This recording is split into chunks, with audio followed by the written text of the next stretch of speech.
اور باحیا ہو کر وہ کام سر انجام دیں، دو شرطیں ہیں، ایک یہ کہ مجبوری ہو اور دوسرا یہ کہ عورت باہر نکلے با پردہ ہو کر. اور ضروری بات جہاں کرنی ہو وہاں بھی شریعت اجازت دیتی ہے. زیادہ بیجا گفتگو، گپ شپ، یہ بے حجابی کے زمرے میں آتا ہے، جس کو اسلام نہ باہر نکلنے کے ساتھ خواتین کو اجازت دیتا ہے، نہ گھر میں کسی غیر محرم کے ساتھ اس طریقے سے گپ شپ لگانے کی اجازت دیتا ہے. قرآن مجید نے ازواج مطہرات کی بات نقل کی 22ویں پارے میں، قرن فی بیوتکن ولا تبرجن تبرج الجاہلیت الاولی، کہ آپ امہات المؤمنین ہیں، کبھی کسی کا کام پڑ سکتا ہے اور آپ کے گھر کوئی آ سکتا ہے، ہاں جناب کبھی پتہ پوچھ سکتا ہے، بس دبے الفاظ کے اندر جواب دینا ہے. زیادہ تیز قدموں سے چلنا بھی نہیں ہے کہ ان پاؤں کے چلنے کی بھی آواز باہر آ جائے. ازواج مطہرات دوستو جو امت کی مائیں ہیں، تمام امتیوں کے ساتھ ان کا نکاح حرام ہے. نبی کی دنیا سے چلے جانے کے بعد ان کا نکاح کسی کے ساتھ جائز نہیں ہے. وہ مائیں ہیں امت کی، لیکن ان کو یہ حکم ہے وَقَرْنَ فِي بُيُوتِكُنَّ وَلَا تَبَرَّجْنَ تَبَرُّجَ الْجَاهِلِيَّةِ الْأُولَىٰ. اسلام عورت کو اجازت دیتا ہے مجبوراً وہ باہر کمائی کے لیے نکلے، جائز کاروبار کرے، لیکن باپردہ اور باحیا ہو کر مثال بن کے رہے. عورت بہت اونچی چیز ہے، اس کے ساتھ اس کی حیا بھی وابستہ ہے، اس کی اپنی عزت بھی اس کے ساتھ متعلق ہے، اس کے والدین کی عزت بھی اس کے ساتھ متعلق ہے، اس کے بھائیوں کی بھی عزت اس کے ساتھ متعلق ہے، اس کے ماموں اور چچوں اور اس کے خاندان کی، اور اسلام والی ہے تو اسلام کی عزت بھی اس کے ساتھ متعلق ہے. اللہ کا نظام ہے دوستو، جو اسلام پہ چلنا چاہے اللہ اس کے لیے راستے آسان کرتا ہے، اور جو نہ چلنا چاہے تو وہ کم بخت ہے، بدبخت ہے. وہ جہاں بھی ہو تو وہ ایک فرقہ ضالہ کی جماعت کا فرد بن جاتا ہے. آپ اس دور میں دیکھو کس حد تک بے حیائی ہے، فحاشی عریانی ہے، اور اس بے حیائی کو کتنی ہر طرف سے تائید مل رہی ہے. لیکن اللہ اپنا نظام اور قدرت دکھاتا ہے کہ اتنے بے حیائی کے ماحول میں بھی اللہ باپردہ خواتین کو دکھا دیتا ہے. دفتروں میں بھی باپردہ خواتین بعض ہوتی ہیں، وہ ان عورتوں کے لیے نمونہ ہیں جو یہ سمجھتی ہیں کہ ہماری مجبوری ہے، ہم پردہ نہیں کر سکتی. کوئی مجبوری نہیں ہے، کام کے ساتھ تعلق ہے. یہ اللہ تعالیٰ اپنی قدرت دکھاتے ہیں کہ بہت سارے دینی احکام کے اوپر عمل کرنا بعض لوگ مشکل سمجھتے ہیں، لیکن انہی دینی احکام پر عمل کرنے والے اللہ پاک اسی علاقے میں دکھا دیتے ہیں کہ دیکھو اگر مشکل ہے تو ان کے لیے کیوں مشکل نہیں ہے. ایمانی ہمت اور اللہ سے توفیق مانگنی چاہیے، اللہ تعالیٰ پھر راستے آسان کر دیتے ہیں دین پر چلنے کے لیے. تو یہ عورتیں وہاں موجود ہیں. نیک بندے کو نیک دور سے نظر آ جاتا ہے. جب بصیرت اور بصارت بیدار ہو نا دوستو، پھر نیک کو نیک دور سے نظر آ جاتا ہے. اس میں کون سی نورانیت کی چمک ہے وہ صاحب بصیرت دیکھ لیتا ہے. ہمارے ادھر ایک ساتھی آتے ہیں، اللہ ان کو اور ترقی نصیب فرمائے نیکی میں. وہ لاہور میں گئے جامعہ اشرفیہ میں، اور حضرت مولانا موسیٰ روحانی صاحب رحمہ اللہ تعالیٰ ایک صاحب کشف بزرگ جامعہ اشرفیہ میں تھے. ابھی پچھلے سال ان کی وفات ہو گئی ہے. ملاقات کے لیے گئے اور رش بہت تھا، وہ دور بیٹھے تھے. خود مجھے انہوں نے قصہ سنایا، کہا مجھے انہوں نے بلایا اور قریب بٹھا کر کندھے کے اوپر ہاتھ رکھا اور فرمایا کہ نماز با جماعت کا اہتمام کرو، سب نظام درست ہو جائے گا. میرا کوئی تعارف نہیں تھا، کوئی جان پہچان نہیں تھی. لوگ ایک بزرگ کے پاس جا رہے تھے تو میں بھی چلا گیا. بہرحال وہ کیا ان کا ایک جملہ تھا جو میرے لیے بہت بڑا معلم کا کردار اس نے ادا کیا، اور میں نے نماز با جماعت کا پورا اہتمام شروع کر دیا، حتیٰ کہ وہ ساری دین کے باتوں کے اوپر عمل کرنا میرے لیے آسان ہو گئے. تو بات یہ ہے کہ نیک شخص کی بصیرت و بصارت اللہ کی نورانیت کے عطا کی وجہ سے بیدار ہوتی ہے. نیک نیک کو دور سے دیکھ لیتا ہے، بد بد کو دیکھ لیتا ہے. آپ لوگ نہیں سمجھ سکیں گے، ہم لوگ نہیں سمجھ سکتے ہیں بد بد کو، لیکن یہ اتنا دور سے سمجھتے ہیں، ایسا چنتے ہیں، پھر کسی کو کیا بنا دیتے ہیں، کسی کو کیا بنا دیتے ہیں، اپنے ساتھ ملا لیتے ہیں. یہاں پر حضرت موسیٰ علیہ الصلوۃ والسلام نے ان بچیوں کو دیکھا، کتنی معصوم ہیں، با پردہ ہیں، با حیا ہیں. ایک عام نیک شخص بھی یہ برداشت نہیں کر سکتا عام مسلمان اتنا زیادہ نیک نہ ہو. وہ یہ سمجھتا ہے کہ خواتین کا احترام معاشرے میں مردوں کے اوپر واجب ہے، اور اسلام نے خواتین کو احترام دیا ہے، گھر کی ملکہ بنایا ہے، بازار کی لونڈی نہیں بنایا. یہ برعکس ہو گیا معاملہ. اعدائے اسلام نے خواتین کو مقام دیا، ان خواتین کو اپنی تعیش کا مرکز بنایا ہے کہ گھروں میں بھی تو کام کر اور ہمارے دفتروں میں بھی ہمارے تعیش کا مرکز بن، برہنہ آ، یہ تجھے مقام دیا جا رہا ہے. اسلام تو گھر میں پابند کر دیتا ہے، قید خانہ بنا دیتا ہے تیرے لیے گھر. یہ ناقصات العقل چیز ہے نا. حدیث نے بتایا یہ ہن ناقصات عقل والدین. اس مخلوق کی عقل کمزور ہے. یہ مغرب کے اس فلسفے کو نہ سمجھ سکی کہ مجھے یہ عزت دے رہے ہیں یا اپنا غلام گھر میں بھی بنا رہے ہیں، بازار میں بھی بنا رہے ہیں.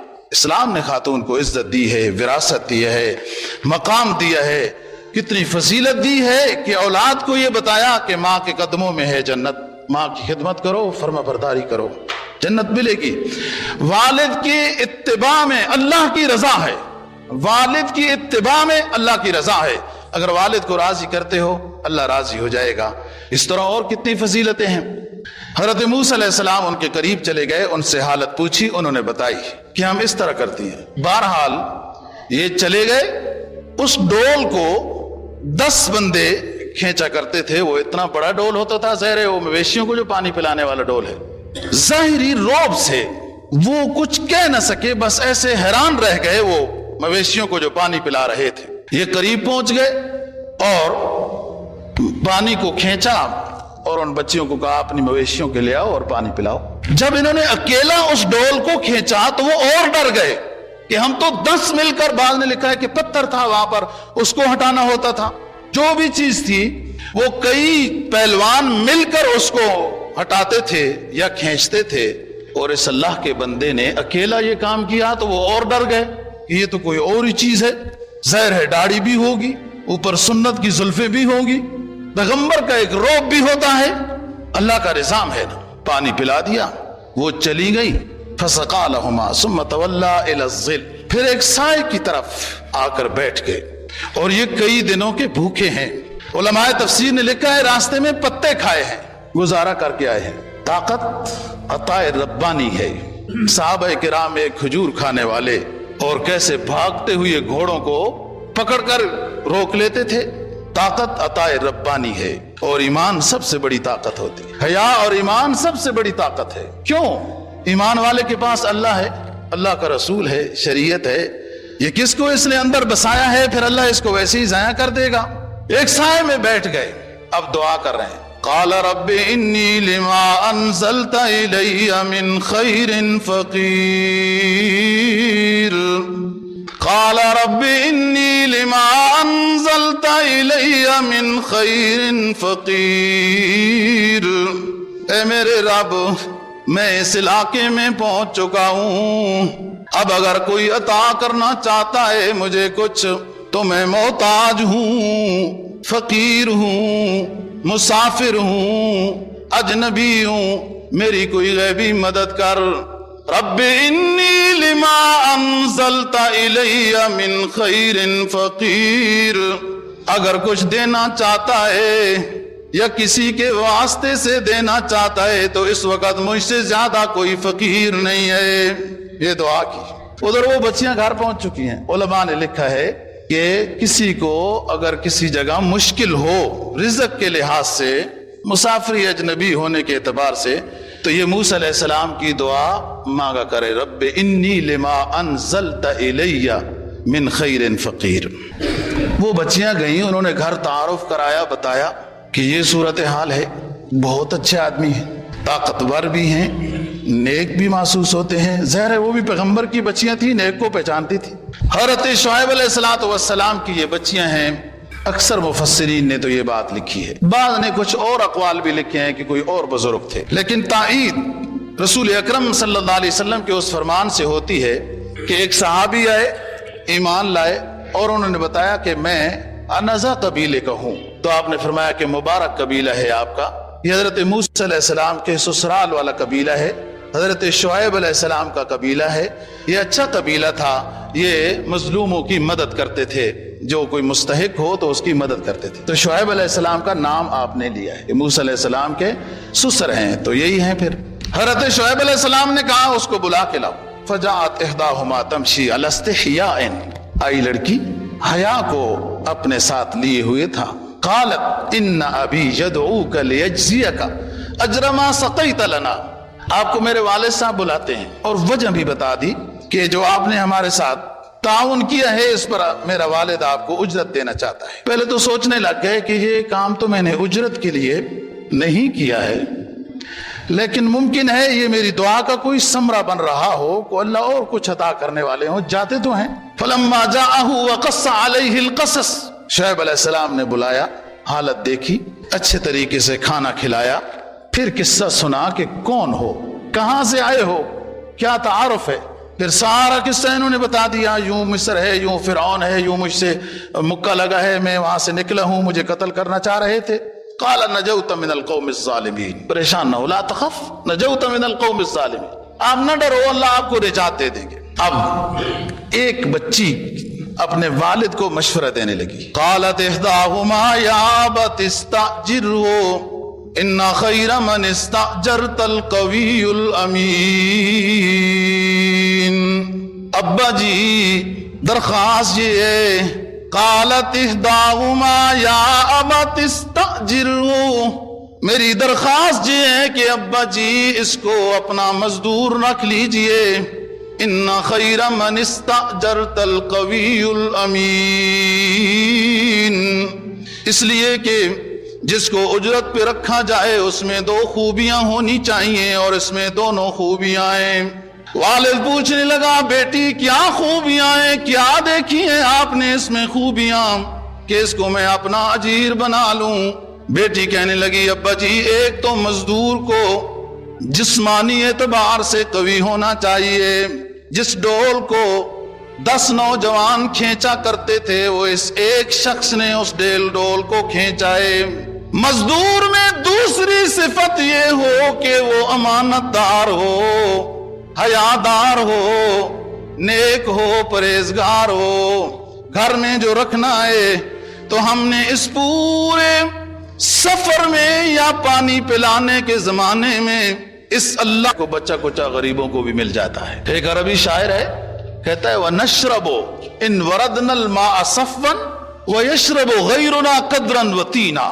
ہم اتنے قوی خاندان کے لوگ ہیں، اتنے قوی خاندان کے لوگ ہیں کہ ہم چشموں پہ جا کے پہلے صاف ستھرا پانی پیتے ہیں، پھر جو ہمارے علاوہ لوگ ہیں وہ ہمارا بچا کچا میل کچیل مٹی سے مکس پانی وہ پیتے ہیں. اب یہاں پر بچی نے درخواست کر دی. حضرت شعیب علیہ السلام نے درخواست کو مانا. کہا انی ارید ان انکحک احدی ابنتی ہاتین، آپ کو میں اپنی بچیوں میں سے ایک بچی کا رشتہ دے دوں گا، لیکن 8 سال آپ میری بکریاں چرائیں، اور 10 پورے کر لیں تو اور اچھی بات ہے. حضرت موسیٰ علیہ السلام نے کہا کہ ٹھیک ہے مجھے منظور ہے، لیکن جو وعدہ ہو رہا ہے اس کو یاد رکھنا کہ ایسا نہ ہو کہ اب تو وہ نہیں جانتے نا وہ پیغمبر، ممکن ہے وہ سمجھ چکے ہوں کہ موسیٰ علیہ السلام کون ہے. ان کے اوپر جو وحی آتی ہیں، صحیفے آتے ہیں، کتابیں نازل ہوتی ہیں، ان میں بشارت ہر پیغمبر کی دوسری کتاب میں موجود ہوتی ہے. اب 10 سال پورے ہو گئے ہیں. حضرت شعیب علیہ السلام نے اپنا وعدہ پورا کر دیا. جس بچی کا رشتہ دیا، جناب نبی پاک صلی اللہ علیہ وسلم کا فرمان ہے کہ ایک تو 10 سال موسیٰ علیہ السلام نے پورے کیے. ان میں اس میں بھی امتحان تھا. 8 لازمی ہیں، 10 اختیاری ہیں. کہ یہ زیادہ شادی کا شوقین ہے کہ 8 سال گزرنے کے بعد فوراً مطالبے شروع کر دے گا، یا اس میں صبر و تحمل اس مشق کے مرحلے میں پیدا ہو چکا ہے. موسیٰ علیہ السلام نے کوئی نام نہیں لیا اور 10 سال پورے کر دیے. آپ نے فرمایا 10 سال پورے کیے حضرت موسیٰ علیہ السلام نے. اور دوسرا حضرت شعیب علیہ السلام نے اپنی چھوٹی بیٹی، یہی بیٹی جس کا نام صفورہ تھا، وہ حضرت موسیٰ علیہ السلام کے نکاح میں دے دی. علماء سیر لکھتے ہیں کہ مردوں میں 2 سیرت گزرے ہیں انتہائی بصیرت والے انبیاء کے علاوہ، اور عورتوں میں بھی 2 ذہین بصیرت والی گزری ہیں. ایک مردوں میں حضرت ابو بکر صدیق رضی اللہ تعالیٰ عنہ ہیں کہ جن کی بصیرت و بصارت نے یہ کام کیا کہ اپنی مرض الوفات میں حضرت عمر فاروق رضی اللہ تعالیٰ عنہ کو خلیفہ امیر المؤمنین بنایا۔ یہ علماء نے لکھا ہے کہ حضرت ابو بکر صدیق رضی اللہ تعالیٰ عنہ کی بڑی فراست تھی اور وہ سارا نظام ٹھیک ہو گیا۔ دوسرا، مردوں میں جو سمجھدار گزرا ہے عزیز مصر، انبیاء کے علاوہ اکرمی خرید کے لائے حضرت یوسف علیہ السلام کو، اپنی بیوی کو کہہ رہے ہیں اکرمی مثواہ عسیٰ ان ینفعنا او نتخذہ ولدا، یہ بچہ کوئی خاص محسوس ہو رہا ہے، اس کا خیال رکھنا، ہم اس کو اپنا بچہ بنا لیں گے، ممکن ہے اس کی وجہ سے ہمیں فائدے حاصل ہوں۔ فائدہ ہوا، یہ اللہ کے پیغمبر تھے اور ایمان کی دولت سب سے بڑا فائدہ ہے۔ کاروبار بھی ان کے چلے لیکن ایمانی دولت کسی کی نسبت سے مل جانا یہ سب سے اونچا فائدہ ہے۔ عورتوں میں حضرت آسیہ رضی اللہ تعالی عنہا کہ جب بچہ صندوق میں حضرت موسیٰ علیہ السلام کا صندوق جب ملا اور بچے کو دیکھا تو سمجھ گئی کہ یہ عام بچہ نہیں ہے اور جان بخشی طلب کی اپنے شوہر سے، لا تقتلوا عسیٰ ان ینفعنا او نتخذہ ولدا، یہ ہمیں فائدہ دے گا ایسا لگتا ہے، اور اس کو تو فائدہ دیا ہے کہ حضرت آسیہ کو اللہ نے ایمان کی دولت سے نوازا، یہ بہت بڑا فائدہ ہے۔ اور دوسری خاتون یہ بچی ہے، قالت احداہما یا ابت استاجرہ، کہ اس شخص کو اپنا مزدور رکھ لیتے ہیں، یہ بہت اونچا انسان معلوم ہوتا ہے۔ یہ اس بچی کی فراست ہے۔ فراست نیکی اور تقوی حیا کے ساتھ بیدار رہتی ہے دوستو، اور یہ خزانہ پھر لٹ جاتا ہے، وہ دل آباد ویران ہو جاتا ہے جس دل میں تقوی نہ ہو، حیا نہ ہو، پرہیزگاری نہ ہو، اتباع شریعت نہ ہو، وہ دل پھر ویرانہ بن جاتا ہے۔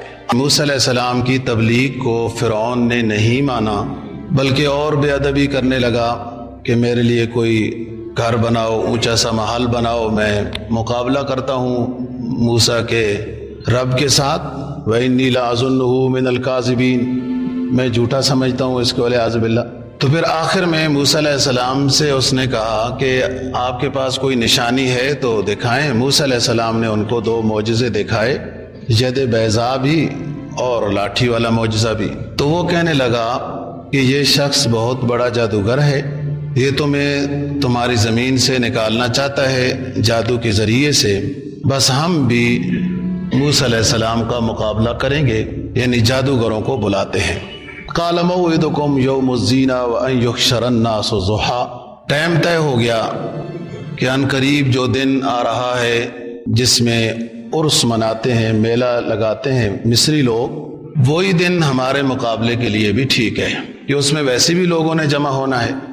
فرعون نے جہاں تک اس کا بس چلتا تھا سب لوگوں کو پیغام بھجوایا کہ ماہر سے ماہر جادوگر مجھے چاہیے، اور لوگوں کو بھی دعوت دی کہ اس دن جمع ہو جاؤ۔ وجاء السحرة فرعون قالوا ان لنا لاجرا ان كنا نحن الغالبین، ہزاروں کی تعداد میں جادوگر آئے اور ایسی ہی کثیر تعداد تماشا دیکھنے والوں کی بھی آ گئی، اور فرعون کو بڑا یقین تھا کہ ہم کامیاب ہو جائیں گے، خود بھی سٹیج لگا کر سج سج کر بیٹھ گیا۔ تو یہ کہنے لگے کہ ہمارا انعام کیا ہوگا اگر ہم غالب آ گئے تو۔ ظاہر ہے یہ تو دنیا داری ہے، پہلے سے ریٹ فکس ہو رہا ہے، یہ جو ہم کرتب مرتب دکھائیں گے اور غالب آ گئے تو ہمارا انعام کیا ہوگا۔ قال نعم وانکم لمن المقربین، کہنے لگا صحیح سوال کیا ہے، اگر تم غالب آ گئے تو میں تمہیں اپنا مقرب بنا لوں گا۔ مقرب بنانے کا طریقہ فرعون کا یہ تھا کہ ان اپنے بندوں کا مخصوص وظیفہ بھی مقرر کرتا تھا، اور یہ خود سونے کے زیورات اور کنگن پہنتا تھا، جو فرعون کا مقرب ہوتا تھا اس کو بھی اس طرح کا ایک کنگن بنوا دیتا تھا۔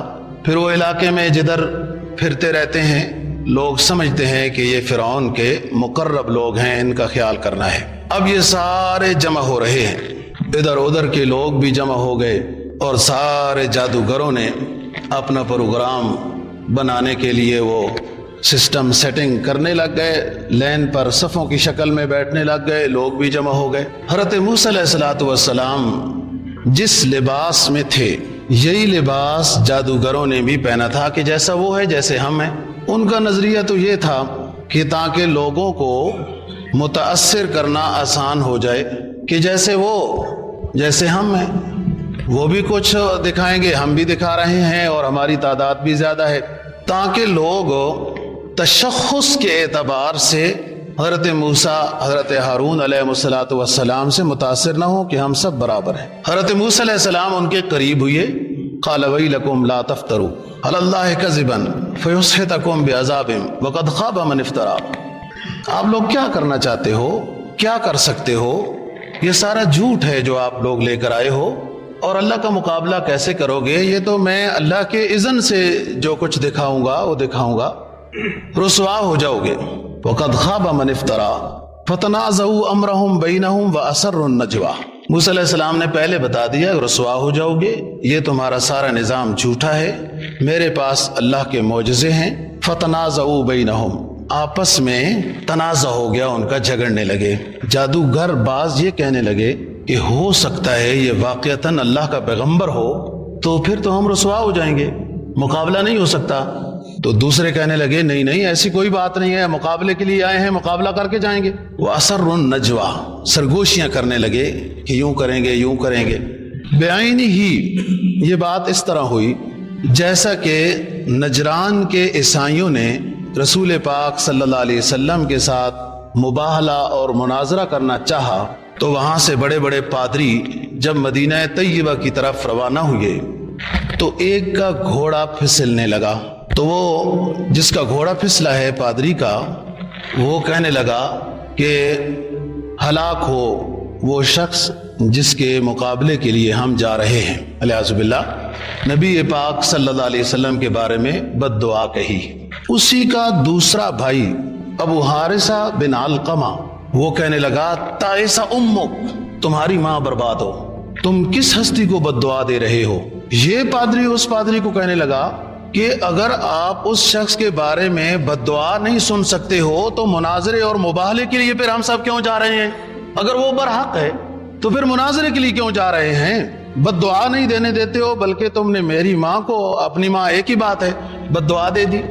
وہ کہنے لگا جات اس لیے رہے ہیں کہ رومی حکومت جو ہمیں وظیفے دیتی ہے، اعزاز دیا ہوا ہے، ہر طرح کے انعامات سے نواز رہی ہے، اگر ہم نے اس نبی آخر الزمان صلی اللہ علیہ وسلم پر ایمان لایا یہ وظیفے بند ہو جائیں گے۔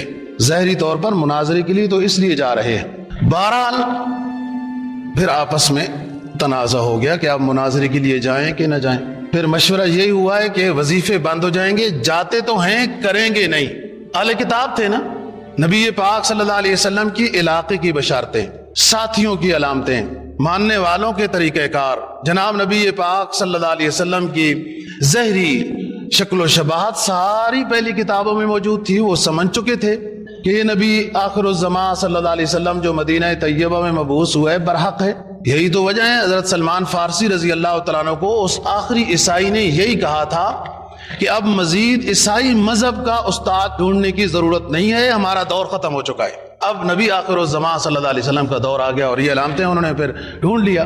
یہ پھر آئے تھے مناظرے کے لیے، اپنی حکومت کو خوش کرنے کے لیے، تفتیشی افسر بن کے کہ وہ بھی چپ رہیں، ہم بھی کام کرتے رہیں اور نظام بھی چل جائے گا۔ کچھ دن اور گزر جائیں گے، مناظرہ مباہلہ نہیں کیا۔ رسول پاک صلی اللہ علیہ وسلم اپنے ساتھ اپنے اہل بیت اور کچھ صحابہ اکرام رضی اللہ تعالیٰ عنہم کو لے آئے تھے، جس کو تیسرے پارے میں قرآن مجید نے بیان کیا ہے، قل تعالوا ندعو ابناءنا وابناءکم ونساءنا ونساءکم وانفسنا وانفسکم ثم نبتہل فنجعل لعنۃ اللہ علی الکاذبین۔ آؤ تم بھی اپنے ساتھ اپنے ماننے والوں کو لے آؤ، میں بھی لے آتا ہوں۔ اللہ سے دعا کرتے ہیں جو حق پہ ہوگا وہ بچ جائے گا، جو باطل پہ ہوگا وہ جل جائے گا۔ تو نہیں آئے مقابلے میں، بس مدینہ سے چکر لگا کے واپس ہو گئے، سامنے تک نہیں آئے۔ یہی بات ہوئی جب موسیٰ علیہ السلام نے ان کو کہا وَإِلَكُمْ لَا تَفْتَرُوا عَلَى اللَّهِ كَذِبًا فَيُسْحِتَكُمْ بِعَذَابٍ وَقَدْ خَابَ مَنِ افْتَرَىٰ فَتَنَازَعُوا أَمْرَهُمْ بَيْنَهُمْ وَأَسَرُّوا النَّجْوَىٰ۔ جب موسیٰ علیہ السلام نے سمجھایا کہ تم جھوٹے ہو، اللہ کے نبی کے مقابلہ کیسے کر سکتے ہو، ابھی ہار مان جاؤ، سائیڈ میں ہو جاؤ، رسوائی سے بچ جاؤ گے۔ آپس میں تنازع ہو گیا۔ کچھ کہنے لگے اگر واقعتاً ہی یہ اللہ کا پیغمبر برحق ہے تو پھر تو ہم رسوا ہو جائیں گے۔